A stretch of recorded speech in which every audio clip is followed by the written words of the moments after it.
Welcome to Holistic Accountant Podcast, where we aim to showcase how adopting a holistic approach in accounting and tax maximizes value for clients.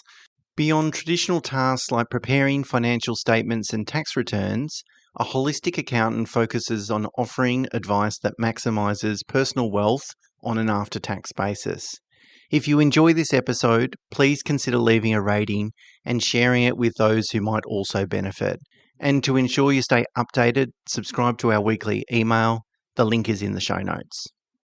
Well, welcome everyone and Happy New Year. I mean, we're probably the only people in the world that is accountants that celebrate the 1st of July as a new year, but it is what it is. It's a new tax year with lower income tax rates, and so that we don't get to celebrate that too often, even though it's not hugely material. In any case, with a new year comes some new planning. Typically, it's a great opportunity for us to reflect back on the past financial year and do some planning for this current financial year. And as you've heard Mena and I say, we think tax planning should be conducted twice a year. And so this is a great time to think about, what do you want to achieve in your business this year? What resources will you need? What will the potential outcomes be, the financial outcomes? And therefore, does that give rise to any other sort of tax planning matters?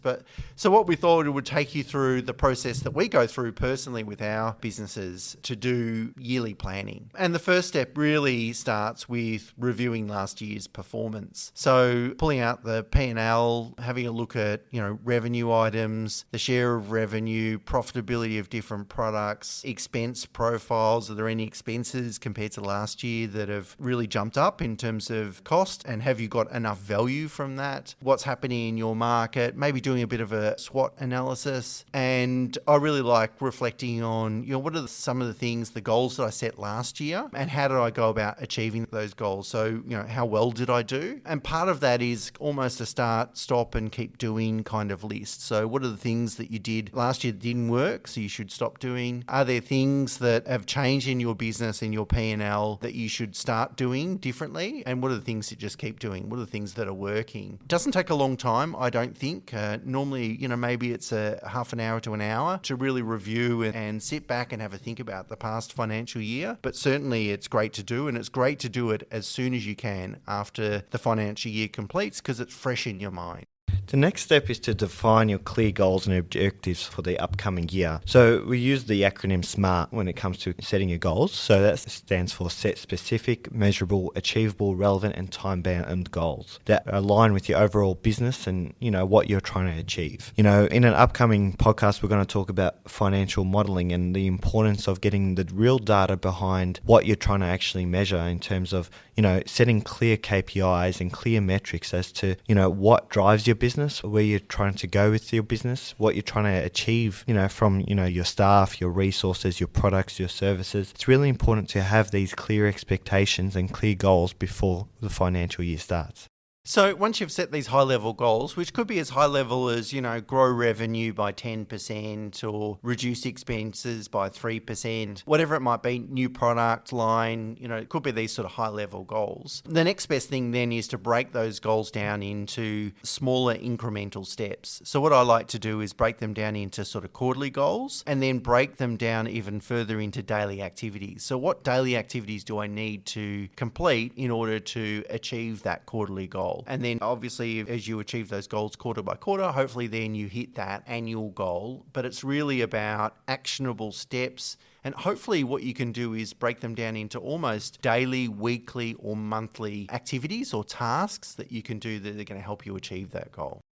And then you really need to sit down and allocate your resources and create a budget for yourself. Determine what financial and human and material resources you need to implement your plans and your goals. How much resources you need to put towards a particular service line. What's your actual margins associated with your service or your product? You need to determine all these numbers beforehand so you can actually set your key metrics behind the scenes so that you can track it throughout the year. Yeah, and you want to make sure your goals are actually going to work, because if you need to hire another 10 people to achieve a 10% increase in revenue, well, chances are it's going to cost you more than what the revenue will generate. It's not a profitable outcome. And remember, business really is about trying to achieve as much scale as possible. So it's really trying to grow revenue without necessarily growing expenses. And so things that we can think about are productivity. How do we get more productivity out of the headcount that we already have in the business? And maybe we can use, some automation, some AI, some technology in order to do that. And so they're the sorts of things that you want to be thinking about. And that's why you need to bring it down to the numbers and create a bit of a budget. The next step is that we strongly believe you should start involving your team, and try and involve them at the beginning as well. So if you're going to have a bit of a brainstorming session about setting some goals, setting some realistic goals, involve them at that time. Get some ideas from them. You might be able to bounce things off them. Now, they're not going to have necessarily the full transparency or experience that you have. So, you can't always necessarily react to everything they say, but it's a really good opportunity for them to get some buy-in and make a contribution towards, the destination that you're heading. Then create a detailed financial forecast. You need to project where you want your revenue to be, where your expenses are going to be, and what your cash flow is going to be. Cash flow is the one that's usually overlooked, because your revenue and expenses might, be healthy, but if you're not getting paid and you've got your creditors up due and payable, then you're in a bit of a pickle. So it's really important to set clear financial models and forecasts and budget, what you're trying to really achieve in the long term to help you achieve your overall goals. Yeah, spot on. Cash is king, Mena. Very difficult to grow a business without having a source of cash, of course. The next thing you need to do is to try and shoot holes in your plan. Think about all the potential risks or problems that you might encounter. So one that may not be as present over the next year than it was over the last couple of years, but resourcing, for example. So what happens if your plan is to hire a couple of people to your team, but you can't find the right ones for 6 or 9 months or even longer than that? You've got to think about, these sorts of things that can occur that could retard your ability to achieve your goals. And then you need to think about, what do you need to do to sort of accommodate that? It can be really soul destroying to set an annual goal and not achieve it, despite doing everything possible to achieve it in terms of effort and work and so forth. So I would try and counsel people to avoid doing that. You can only really set goals around things that you can control. Otherwise, it's an exercise in futility, really. And so if that's difficult, instead of setting annual goals, just set a quarterly one. If it is very market dependent or dependent on things that are outside your control, set it that way. But it's not until you really think what can go wrong in terms of achieving those goals do those things start to become obvious. And then set KPIs for yourselves to measure progress. And I know this sort of touches on the second point in setting relevant goals for yourself, but it's really important to set both financial and non-financial targets for yourself. Metrics that will help you track your success throughout the year. And don't be afraid to set these KPIs also for yourself rather than just the business and your staff alone. What do you want to achieve from yourself as an owner or a manager in your business to achieve the overall goals for the business? Accountability is a critical element to achieving goals.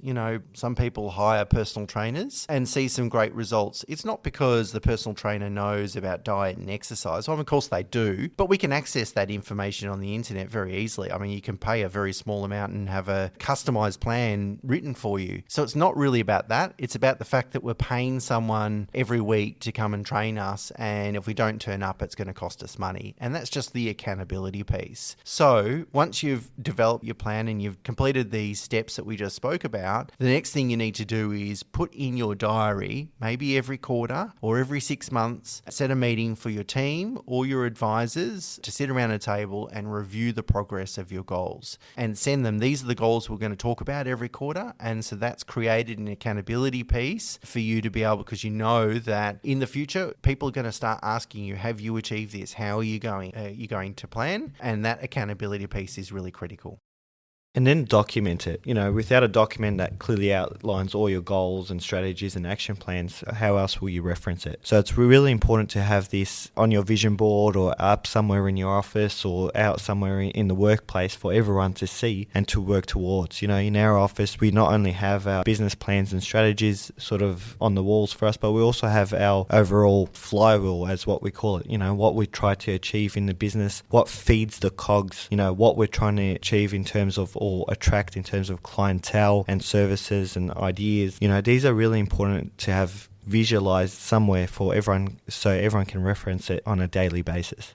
So there you go. They're the 10 steps that Mena and I follow with our own businesses to go through every year to set some goals. Sometimes there are some really big wins. It could be an acquisition or something like that. There's some ways to achieve some really big wins. But the reality is most things are just small incremental improvements. And if you improve something in your business by 1% a day, just in every work day, because of the compounding benefit of that, you'll end up with a 13-fold improvement. Your business will be 13 times better in a year from now than it is today. It shows that those small little incremental improvements at the end of the day, after a long period of time, make a big difference. But you know what the big challenge is? It's consistency and having the discipline to stick to making those small improvements every single day. Simple to say, very difficult to execute. In fact, very few business owners are able to do it, but consistency really is the key to business success. Okay, that's it from us for this week. Until next week, bye for now.